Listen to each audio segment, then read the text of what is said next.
మనం చూసినట్టయితే బారు వడ్డీ 6,000 రూపాయలను అప్పుగా తీసుకొని 15% వడ్డీ రేటుతో 3 సంవత్సరాల కాలంలో ఎంత మొత్తం చెల్లించాలి, ఎంత అనేది చెల్లించాలి చూసినట్లయితే ఆర్ అంటే ఇంట్రెస్ట్, టీ అంటే టైము, పి అంటే అసలు, ఆర్ అంటే ఎంత 15% వడ్డీ, టైం అంటే ఎంత 3 సంవత్సరాలు, పి అంటే ఈ 6,000, పీటీఆర్ బై 100, పి అంటే 6,000, టీ అంటే 3, ఆర్ అంటే 15 బై 100.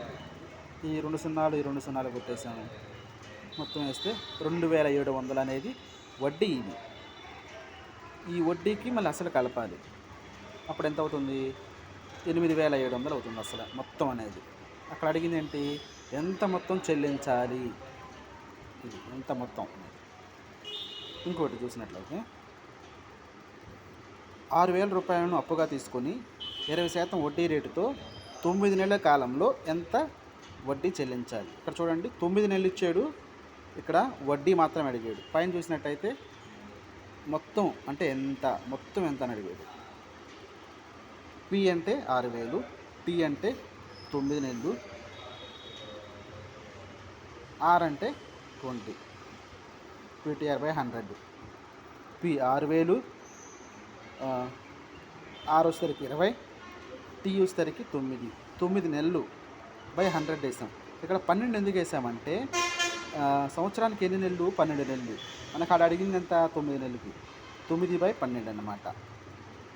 2 సున్నాలు 2 సున్నాలు కొట్టేసాం, 12 5లు 60 కొట్టేసాం, మొత్తం ఎంత వచ్చిందంటే 900. ఈ అనేది 9 అనేది వడ్డీ మాత్రమే, అది అడిగింది మనకి వడ్డీ కాబట్టి. ఇక్కడ చూసినట్లయితే 15,000 రూపాయలను అప్పుగా తీసుకొని 7.5% వడ్డీ రేటుతో సంవత్సరం 8 నెలల కాలానికి ఎంత వడ్డీ చెల్లించాలి.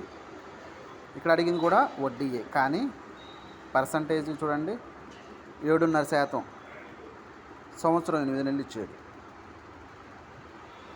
పి అంటే 15,000, టీ అంటే ఇది వచ్చేసరికి 20 నెలలు, సంవత్సరానికి ఎన్ని ఉంటాయి నెలలు 12, 20 బై 12.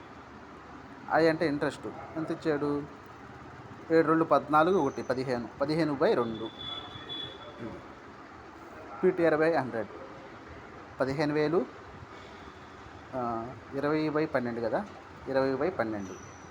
ఇదేంటి ఇంట్రెస్ట్ 15 బై 2, 7 2 14, 1 15 బై 2. క్యాన్సిలేషన్ చేసాం, క్యాన్సిలేషన్ చేస్తే ఈ 2 సున్నాలు ఈ 2 సున్నాలు కొట్టేసాం, 4 3లు 3 5లు కొట్టేసాం. ఇంకేడ ఎంత ఉంది, ఇవన్నీ క్యాన్సిలేషన్ చేస్తే 75 5 5 వచ్చింది. ఎంత 1,875 రూపాయలు అనేది వడ్డీ మాత్రం. అది అడిగింది మనకేంటి ఎంత వడ్డీ, వడ్డీ ఎంత 1,875 రూపాయలు.